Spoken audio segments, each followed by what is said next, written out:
James Khoisu yam thuna thavak adu tawnava kana honarami nakana madana fatrava butpret mayam dusu madu thugainava haiduna kana tawri yosra tombina hai noi chong fan wa khara tawga kina ma khara taw atopa budamana aidi moini yam kina mong da tawgengo asi hairaga butsing dusu magi mong mataw kayama tawrakle Pitru Khoisu lai makoktu itang makai tawri du ufada ikaiduna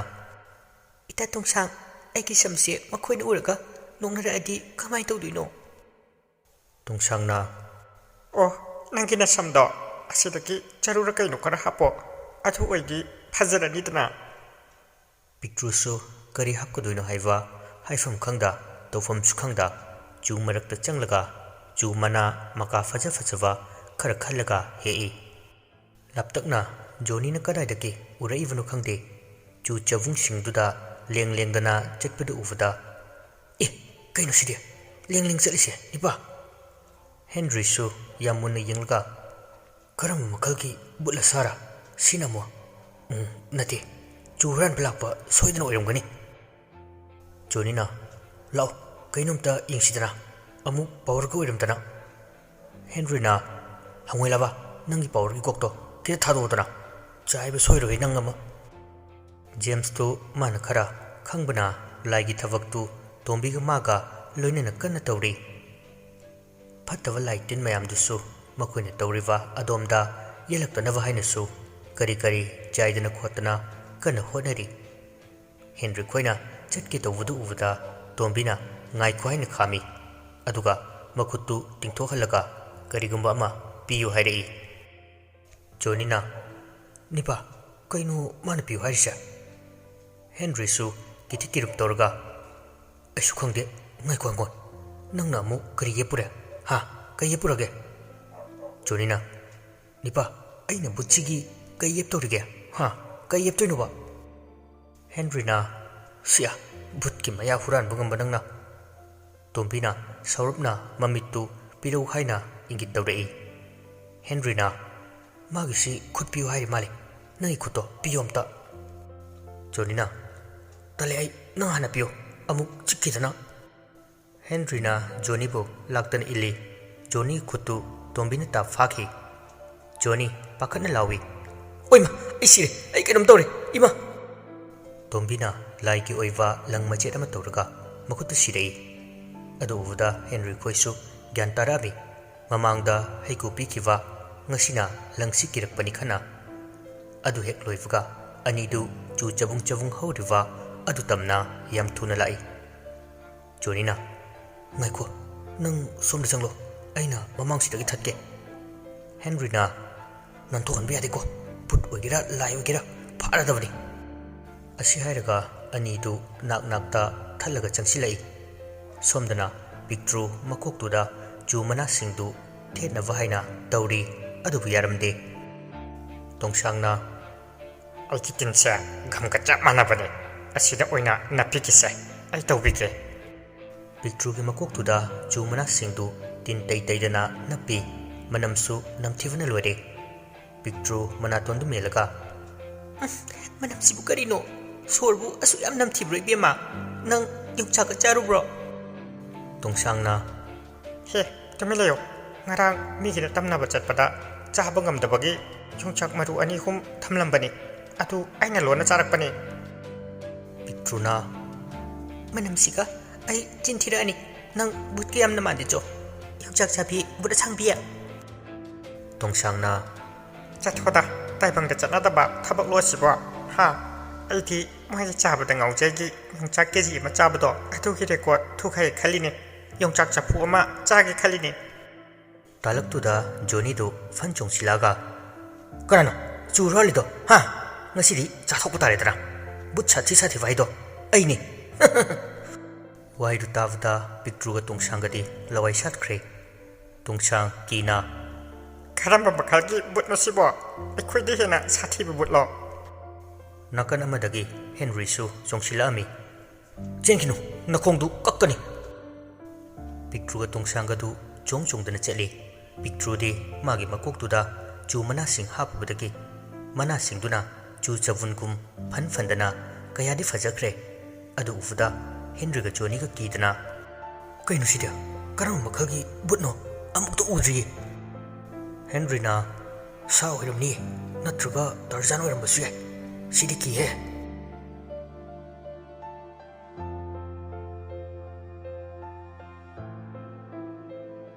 Somdana James na lagi thorum toriwadu yetkai thingai na vaidna kana hona rakli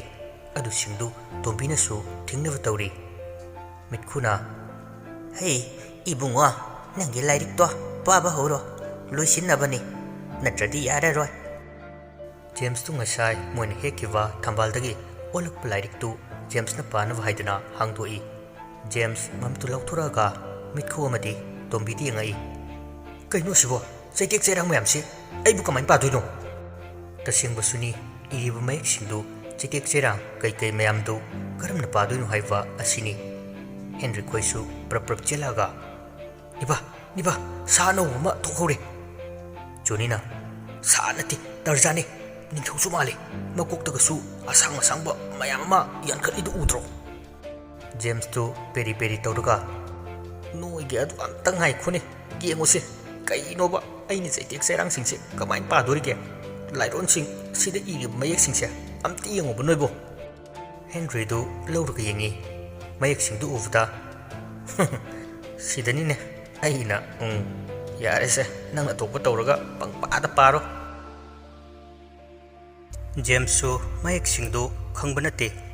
kai haina padoino haiwa iriv mayek singdugi lairiba maungduda parai Jai mayek Jairang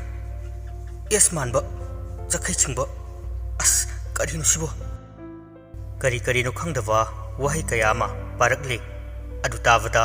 nakanda leramba gutpret mayamduna thugaina wahaina akiwa fanglaba mong kaya torokle kallava nongli nungsina chingba kaidauba kaya sidanatana leiriwa pot singdu chakhaiwa kaidauba masi pumnamak sida kiduna Henry ga Johnny ga mamitukan usilagale adu uvda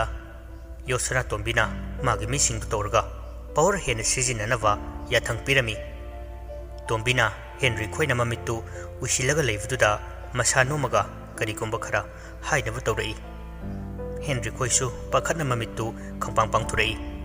tombi lerambadu uvda kini yenglei tombina makut ho masaho ingit tawraga karigomba mahairei makut kadu leibak tawbugi maongdani Johnny na kaino mana yong sarse kaigino makut ka khotana Henry na yong nate sarse leibak ni tawse nanu ekhoina ma phungkibadu tawtho haire bajala Johnny na nate ai gyan tare mongphamda magi pochai singse phumu haidu oiramni nanu ekhoina arta tawkibadu maina tombisu mangtu nomlai adu uvuda anidu kari no makhoina pugadawu singadu loisinba horai James na bye soibi yadeko amta fazana phumjilamu khara khotoga aduga tunghanna yengtana mafamdu thadoga lao asi haibudagi anidu yam thuna prap lai tungdasu saroi ngaroi mayamama inarakle Johnny na nipa ai khoi ningasi Henry na tumin leomta ekoi chalise kadaidano mongphamsu khangbunate Johnny na huranba nang saina haibi yadra khangdena ko kamai tawtoiba Henry su wakhalma sumlai makoina nahanmuk chatkiba lambi du ningsinglaga wakhalna sagatlaga maikai du adumak chali ngahakki tungda sumlakpana makoina mongpham ama thengnarami kari no khangdaba sawai kayoi tawba kaya amasu kanna kappalawwa khongba tawri makoi mafamdu uvudagi ngasai khai ki wakhara faramba adu hena ki khalakle Henry na nang tawba horo ai pochingse paige Johnny na ngamra mi asibuga hugul adi ai sikro hairo hairuwa amata yadabudagi Henry na leibak tu tawbu horai tungdasu makhoin tawriwa adu kaina wahaidna aki akhang kapalawwa kayasu tahalakli hekta makhoida kihan khanganwa kaidawwa sokpa amati yaramde maramdi makhoina butlai tin changdanawa tombina makhoigi makutta sirakliwa lang aduna maram oiragani ꯑꯅꯤꯗꯨ ꯑꯁꯨꯝ ꯀꯤꯔꯛꯂꯦ ꯃꯈꯣꯏꯒꯤ ꯇꯧꯔꯤꯕ ꯑꯗꯨ ꯊꯨꯒꯥꯏꯅꯕꯅꯤ ꯍꯥꯏꯅ ꯃꯈꯨꯠꯇꯨꯗ ꯁꯤꯔꯤꯕ ꯂꯪ ꯑꯗꯨ ꯃꯈꯣꯏꯅ ꯁꯦꯔꯥꯟꯅꯕ ꯑꯃ ꯑꯣꯏꯅ ꯎꯍꯟꯅꯕ ꯄꯥꯋꯔ ꯁꯤꯖꯤꯟꯅꯔꯛꯏ ꯀꯤꯍꯟꯅꯕ ꯇꯧꯋꯣ ꯃꯈꯨꯠꯇ ꯕꯨꯠ ꯃꯆꯥ ꯑꯃ ꯅꯞꯄꯒ ꯑꯣꯏꯅ ꯎꯍꯜꯂꯨ ꯑꯃꯅ ꯁꯥꯎꯅ ꯍꯩ ꯑꯉꯥꯎꯕꯤ ꯈꯨꯠꯁꯤꯗ ꯀꯃꯥꯏꯅ ꯕꯨꯠ ꯅꯞꯇꯣꯏꯅꯣꯅꯦ ꯑꯩ ꯇꯧꯒꯦꯁꯦ ꯑꯁꯤ ꯍꯥꯏꯔꯒ ꯃꯈꯣꯏꯗ ꯁꯤꯔꯤꯕ ꯂꯪ ꯑꯗꯨ ꯑꯣꯛ ꯃꯔꯤꯟ ꯑꯣꯏꯅ ꯎꯍꯜꯂꯛꯑꯝꯃꯤ ꯀꯤꯕꯣꯏ ꯀꯩꯕꯣꯏ ꯇꯧꯔꯤꯕ ꯇꯥꯟꯖꯥ ꯑꯗꯨꯗ ꯅꯨꯡꯁꯤꯔꯕ ꯃꯅꯝꯗꯨ ꯂꯥꯛꯄꯗ ꯀꯤꯗ꯭ꯔꯤꯡ ꯁꯥꯗꯅ ꯃꯃꯤꯠ ꯃꯅꯥ ꯂꯪꯊꯣꯛꯑꯒ ꯂꯩꯕ ꯖꯣꯅꯤꯗꯨ ꯃꯅꯥꯇꯣꯟꯗꯨ ꯃꯅꯝ ꯁꯨꯠ ꯅꯝꯂꯒ ꯃꯅꯝꯁꯤꯗꯤ ꯀꯗꯥꯏꯗꯩꯅꯣ ꯑꯣꯟꯊꯣꯛꯅ ꯃꯈꯥ ꯇꯥꯗꯦ ꯃꯥꯒꯤ ꯈꯨꯗꯥꯡꯗ ꯃꯇꯨꯝ ꯇꯥꯈꯩ ꯌꯥꯝ ꯐꯖꯅ ꯐꯣꯡ ꯐꯣꯡ ꯁꯥꯔꯒ ꯂꯩꯔꯝꯃꯤꯕ ꯑꯣꯛ ꯃꯔꯤꯟꯗꯨ ꯎꯕꯗ ꯖꯣꯅꯤꯗꯨ ꯃꯇꯤꯟꯗꯨ ꯀꯨꯠ ꯂꯥꯎꯅ ꯌꯣꯠꯂꯤ ꯏꯃꯥꯏ ꯇꯤꯟꯒ ꯑꯝꯇ ꯌꯥꯎꯗ꯭ꯔꯤꯁꯤꯗꯤ ꯑꯁꯤ ꯍꯥꯏꯔꯒ ꯃꯃꯤꯠꯇꯨ ꯐꯩꯅ ꯍꯦꯟꯔꯤꯗ ꯌꯦꯡꯂꯛꯏ ꯃꯥ ꯎꯗ꯭ꯔꯤꯉꯩꯗ ꯑꯝꯇ ꯆꯥꯊꯣꯛꯍꯧꯒꯦ ꯐꯖꯅ ꯖꯣꯅꯤ ꯃꯕꯨꯛ ꯐꯠꯇꯕꯒꯤ ꯋꯥꯈꯜ ꯃꯆꯥ ꯑꯃ ꯂꯩꯕꯒ ꯂꯪꯗꯨ ꯂꯣꯏꯅ ꯊꯗꯠꯂꯤ ꯃꯗꯨꯗ ꯅꯠꯇꯅ ꯑꯃꯨꯛꯁꯨ ꯍꯦꯟꯔꯤꯗ ꯌꯦꯡꯂꯛꯏ ꯍꯦꯟꯔꯤ ꯃꯥꯒꯤ ꯈꯨꯠꯇ ꯁꯤꯔꯤꯕ ꯂꯪ ꯑꯗꯨ ꯃꯥꯒꯤ ꯃꯃꯤꯠꯇ ꯑꯣꯛ ꯃꯔꯤꯟ ꯑꯣꯏꯅ ꯑꯗꯨꯝ ꯎꯔꯤ ꯇꯧꯔꯤꯕ ꯂꯥꯛꯏꯕ ꯊꯕꯛ ꯑꯁꯤ ꯃꯥ ꯚꯥꯞ ꯑꯣꯏꯈꯤꯗ꯭ꯔꯦ ꯃꯥ ꯉꯥꯏꯍꯥꯛꯇꯪꯒꯤ ꯋꯥꯈꯜꯗ ꯂꯩꯔꯨꯕꯗ ꯃꯥ ꯍꯦꯟꯔꯤ ꯃꯅꯥꯛꯇ ꯆꯪꯁꯤꯜꯂꯛꯏ ꯃꯤꯅ ꯋꯥꯅ ꯇꯧꯔꯤꯗꯨꯗ ꯉꯥꯏꯈꯣ ꯅꯨꯄꯥ ꯍꯦꯟꯔꯤ ꯍꯨꯃꯥꯡꯁꯨ ꯀꯥꯡꯂꯦ ꯌꯥꯝ ꯊꯨꯅ ꯊꯕꯛ ꯑꯗꯨ ꯂꯣꯏꯊꯣꯛꯅꯕ ꯍꯥꯏꯅ ꯇꯧꯔꯤꯕꯅꯤ ꯖꯣꯅꯤꯌꯥ ꯅꯪ ꯑꯃꯨꯛ ꯃꯍꯨꯠ ꯁꯤꯟꯒꯦ ꯍꯥꯏꯔ ꯈꯔ ꯇꯧꯔꯒ ꯌꯥꯔꯅꯤꯗ ꯅꯪꯍꯧꯗꯦ ꯖꯣꯅꯤꯅ ꯆꯪꯁꯤꯜꯂꯛꯑꯒ ꯃꯤꯒꯤ ꯈꯨꯠꯇ ꯁꯤꯔꯤꯕ ꯂꯪꯗꯨ ꯍꯨꯏꯒꯤ ꯃꯑꯣꯡꯗ ꯇꯥꯞꯂꯛꯑꯒ ꯃꯌꯥꯗ ꯅꯝꯁꯤꯜꯂꯤ ꯑꯗꯨ ꯎꯕꯗ ꯍꯦꯟꯔꯤ ꯉꯛꯅ ꯖꯣꯅꯤ ꯅꯪ ꯀꯩꯗꯧꯔꯦ ꯖꯣꯅꯤ ꯋꯥꯈꯜ ꯇꯥꯗꯕ ꯃꯤ ꯑꯃꯒꯤ ꯃꯑꯣꯡꯗ ꯑꯗꯨꯃꯛ ꯂꯩꯔꯤ ꯍꯦꯟꯔꯤꯅ ꯁꯥꯎꯅ ꯖꯣꯅꯤꯒꯤ ꯃꯃꯥꯏꯗꯨꯗ ꯈꯨꯄꯥꯛꯅ ꯊꯥꯏ ꯀꯩꯗꯧꯔꯒꯦ ꯅꯪ ꯑꯩꯉꯣꯟꯗ ꯍꯥꯏꯌꯨ ꯖꯣꯅꯤꯗꯨ ꯍꯧꯖꯤꯛꯇ ꯒ꯭ꯌꯥꯟ ꯈꯪꯂꯛꯂꯛꯏ ꯃꯁꯥꯗꯨ ꯏꯊꯛ ꯊꯛꯀꯠꯅ ꯀꯩꯅꯣ ꯍꯦꯟꯔꯤꯗꯨ ꯁꯥꯎꯅ ꯅꯪ ꯇꯧꯔꯤꯁꯤ ꯀꯩꯅꯣ ꯂꯥꯏꯇꯤꯟ ꯆꯪꯗꯅꯕ ꯄꯤꯔꯛꯏꯕ ꯂꯪ ꯑꯍꯤꯡꯕꯁꯤ ꯂꯣꯏꯅ ꯃꯨꯜꯂꯒ ꯆꯥꯊꯣꯛꯈ꯭ꯔꯦꯅꯦ ꯑꯩꯈꯣꯏ ꯍꯧꯖꯤꯛ ꯀꯩꯗꯧꯗꯣꯏꯅꯣ ꯍꯥꯏꯕ ꯀꯩꯗꯧꯗꯣꯏꯅꯣ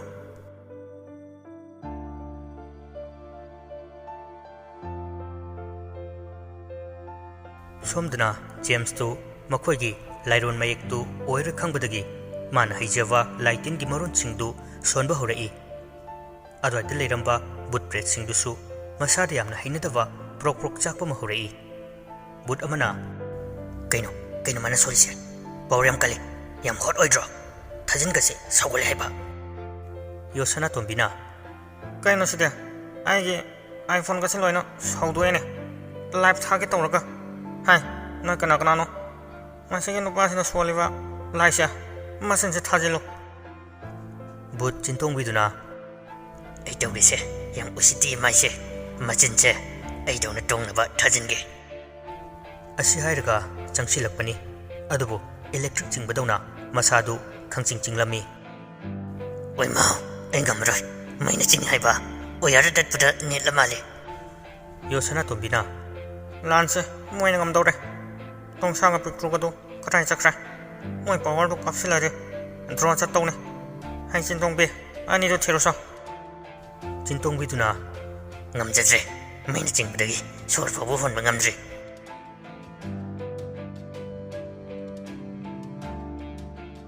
ꯁꯣꯝꯗꯅ ꯍꯦꯟꯔꯤꯒ ꯖꯣꯅꯤꯒꯗꯨ ꯕꯨꯠ ꯄ꯭ꯔꯦꯠ ꯃꯌꯥꯝꯗꯨꯅ ꯀꯣꯏꯁꯤꯜꯂꯛꯏ ꯕꯨꯠ ꯑꯃꯅ ꯖꯣꯅꯤꯗꯨ ꯐꯥꯒꯦ ꯇꯧꯕꯗ ꯃꯁꯥꯗꯨ ꯄꯥꯏꯊꯣꯛꯑꯒ ꯇꯥꯏ ꯃꯔꯝꯗꯤ ꯂꯪꯁꯤꯡꯗꯨ ꯃꯌꯥꯗ ꯂꯩꯕꯅ ꯄꯥꯏꯕ ꯉꯝꯂꯝꯗꯦ ꯕꯨꯠ ꯑꯃꯅ ꯅꯪꯅ ꯑꯣꯛ ꯃꯔꯤꯟ ꯃꯥꯜꯍꯟꯕꯗꯒꯤ ꯃꯌꯥꯗ ꯂꯪꯁꯤ ꯌꯥꯎꯈ꯭ꯔꯦ ꯅꯪ ꯍꯩꯄꯥ ꯌꯥꯝ ꯁꯥꯏꯕ ꯕꯨꯠ ꯑꯃꯅ ꯑꯩꯗꯤ ꯀꯤꯗꯅ ꯂꯪꯊꯣꯔꯛꯀꯗ꯭ꯔꯥ ꯈꯜꯂꯨꯕꯅꯤ ꯊꯤꯕꯣꯡꯖꯥꯎ ꯑꯣꯏꯔꯝꯃꯤ ꯖꯣꯅꯤꯗꯨ ꯃꯥ ꯁꯣꯛꯄ ꯉꯝꯗ꯭ꯔꯦ ꯈꯪꯕꯗꯒꯤ ꯃꯣꯃꯣꯟ ꯅꯣꯛꯂꯛꯏ ꯖꯣꯅꯤꯅ ꯁꯤꯌꯥ ꯑꯩ ꯄꯥꯋꯔ ꯄꯥꯏꯔꯦ ꯕꯨꯠꯅ ꯁꯣꯛꯄ ꯉꯝꯗ꯭ꯔꯦ ꯍꯦꯟꯔꯤ ꯅꯪ ꯇꯧꯗꯣꯏꯕꯗꯣ ꯑꯗꯨꯝ ꯇꯧ ꯑꯩ ꯕꯨꯠꯁꯤꯡꯁꯦ ꯊꯤꯛ ꯇꯧꯒꯦ ꯕꯨꯠꯁꯤꯡꯗꯨꯅ ꯍꯦꯟꯔꯤꯕꯨ ꯍꯥꯠꯅꯕ ꯍꯣꯠꯅꯔꯛꯏ ꯖꯣꯅꯤꯅ ꯃꯗꯨ ꯉꯥꯛꯊꯣꯛꯅꯕ ꯀꯟꯅ ꯇꯧꯔꯤ ꯖꯣꯅꯤꯅ ꯀꯕꯥꯗꯤ ꯂꯥꯎ ꯐꯥꯔꯨ ꯂꯥꯎ ꯕꯨꯠ ꯁꯛꯊꯤꯕ ꯁꯥ ꯕꯨꯠꯇꯨꯅ ꯃꯁꯤꯒꯤ ꯃꯤꯁꯤ ꯅꯨꯡꯅ ꯊꯣꯝꯃꯒ ꯍꯥꯠꯀꯦ ꯑꯗꯨꯋꯥꯏꯗ ꯅꯨꯡ ꯇꯥꯕ꯭ꯔꯥ ꯌꯦꯡꯉꯣ ꯕꯨꯠ ꯑꯃꯅ ꯅꯨꯡꯗꯤ ꯏꯝꯐꯥꯜꯗ ꯁ꯭ꯋꯥꯏꯗꯗꯤ ꯂꯩꯈꯣꯝꯍꯣ ꯅꯥꯄꯤꯍꯣ ꯀꯃꯥꯏꯅ ꯇꯧꯅꯤ ꯃꯁꯤ ꯍꯦꯟꯔꯤꯗꯨꯁꯨ ꯇꯧꯕ ꯂꯣꯏꯁꯤꯜꯂꯛꯑꯒ ꯄꯣꯠ ꯆꯩꯁꯤꯡꯗꯨ ꯐꯨꯝꯅꯕ ꯇꯧꯔꯤ ꯕꯨꯠ ꯑꯃꯅ ꯐꯨꯝꯈꯤꯗꯣꯔꯦ ꯑꯝꯇ ꯍꯥꯠꯁꯦꯃꯤ ꯀꯃꯥꯏꯅ ꯇꯧꯅꯤ ꯁꯤꯗꯤ ꯕꯨꯠ ꯃꯌꯥꯝꯗꯨ ꯆꯩ ꯑꯃꯃꯝ ꯈꯨꯜꯂꯒ ꯑꯅꯤꯗꯨ ꯍꯥꯠꯂꯒꯤ ꯃꯇꯥꯒꯨꯝ ꯑꯣꯝꯁꯤꯜꯂꯛꯏ꯫ ꯍꯦꯟꯔꯤꯒ ꯖꯣꯅꯤꯒꯁꯨ ꯃꯇꯧꯗꯨ ꯎꯕꯗ ꯀꯤꯕꯅ ꯌꯥꯗ꯭ꯔꯦ꯫ ꯖꯣꯅꯤꯅ "ꯀꯩꯅꯣ ꯕꯨꯠꯁꯤꯡꯁꯦ ꯌꯥꯝ ꯁꯤꯡꯉꯤ, ꯀꯃꯥꯏꯅ ꯇꯧꯔꯤꯅꯣ?" ꯍꯦꯟꯔꯤꯅ "ꯅꯤꯄꯥ, ꯑꯩꯈꯣꯏ ꯑꯅꯤ ꯁꯣꯏꯗꯅ ꯄꯣꯞꯄ ꯇꯥꯔꯤꯁꯤꯗꯤ." "ꯅꯈꯣꯏ ꯑꯅꯤ ꯀꯔꯥꯏꯗ ꯆꯦꯟꯒꯅꯤ ꯉꯁꯤ?" ꯇꯟꯖꯥꯗꯨꯗ ꯑꯀꯟꯕ ꯁꯥꯍꯨꯝ ꯑꯃꯒ ꯂꯣꯏꯅꯅ ꯁꯛꯇꯤꯃꯥꯟꯂ ꯀꯔꯤꯅꯣ ꯈꯪꯗꯕ ꯑꯃ ꯎꯪꯂꯒ ꯄꯥꯏꯁꯤꯜꯂꯛꯏ꯫ ꯖꯣꯅꯤꯅ "ꯅꯤꯄꯥ, ꯁꯛꯇꯤꯃꯥꯟ ꯂꯥꯛꯑꯦ, ꯑꯩꯈꯣꯏ ꯍꯤꯡꯒꯅꯤꯌꯦ." ꯕꯨꯠ ꯃꯌꯥꯝꯗꯨꯁꯨ ꯉꯛꯅ ꯄꯥꯏꯔꯛꯏꯕꯗꯨꯗ ꯌꯦꯡꯉꯤ꯫ ꯄꯥꯏꯔꯛꯏꯕ ꯄꯣꯠꯇꯨ ꯕ꯭ꯔꯦꯛ ꯐꯥꯕ ꯉꯝꯗꯕꯗꯒꯤ ꯖꯣꯅꯤ ꯍꯣꯏꯒꯤ ꯃꯃꯥꯡꯗ ꯎꯞꯄ꯭ꯔꯥꯡ ꯎꯞꯄꯒ ꯇꯥꯏ꯫ ꯄꯤꯛꯇ꯭ꯔꯨꯅ "ꯑꯣꯏꯃꯥ, ꯀꯣꯛꯀꯁꯤ ꯉꯥꯎꯏꯃꯤ." ꯄꯤꯛꯇ꯭ꯔꯨꯒꯤ ꯇꯝꯊꯤꯔꯕ ꯁꯛꯇꯝꯗꯨ ꯃꯔꯨ ꯏꯀꯣꯛ ꯀꯣꯛꯄꯗꯨ ꯎꯕꯗ ꯕꯨꯠ ꯃꯌꯥꯝꯗꯨ ꯀꯤꯕꯅ ꯂꯣꯏꯈ꯭ꯔꯦ꯫ ꯕꯨꯠ ꯑꯃꯅ "ꯀꯔꯤꯅꯣ ꯁꯤꯗꯤ? ꯑꯦꯂꯤꯌꯟꯅꯤ, ꯁꯤꯕ ꯇꯥꯔꯦ, ꯊꯋꯥꯏ ꯍꯤꯡꯅꯕ ꯆꯦꯜꯂꯣ, ꯑꯦꯂꯤꯌꯟ ꯂꯥꯛꯑꯦ." ꯑꯁꯤ ꯍꯥꯏꯔꯒ ꯕꯨꯠꯁꯤꯡꯗꯨ ꯂꯣꯏꯅ ꯄꯥꯏꯊꯣꯛꯈ꯭ꯔꯦ꯫ ꯖꯣꯅꯤꯒ ꯍꯦꯟꯔꯤꯒꯁꯨ ꯀꯤꯅ ꯌꯦꯡꯉꯤ꯫ ꯖꯣꯅꯤꯅ "ꯀꯅꯥꯅꯣ? ꯀꯅꯥꯅꯣ?" ꯄꯤꯛꯇ꯭ꯔꯨ ꯍꯦꯟꯔꯤꯗ ꯑꯣꯟꯁꯤꯜꯂꯛꯑꯒ "ꯗꯥꯃꯅꯝ, ꯑꯩꯅꯦ, ꯅꯪꯒꯤ ꯅꯨꯡꯁꯤꯕꯤꯅꯦ." ꯇꯣꯡꯁꯥꯡꯁꯨ ꯁꯣꯔ ꯊꯕꯦꯠ ꯊꯕꯦꯠ ꯍꯣꯟꯈꯩ ꯃꯈꯣꯡꯗꯨ ꯆꯣꯡ ꯆꯣꯡꯗꯅ ꯆꯦꯜꯂꯛꯂꯤ꯫ "ꯇꯝꯆꯥꯎ!"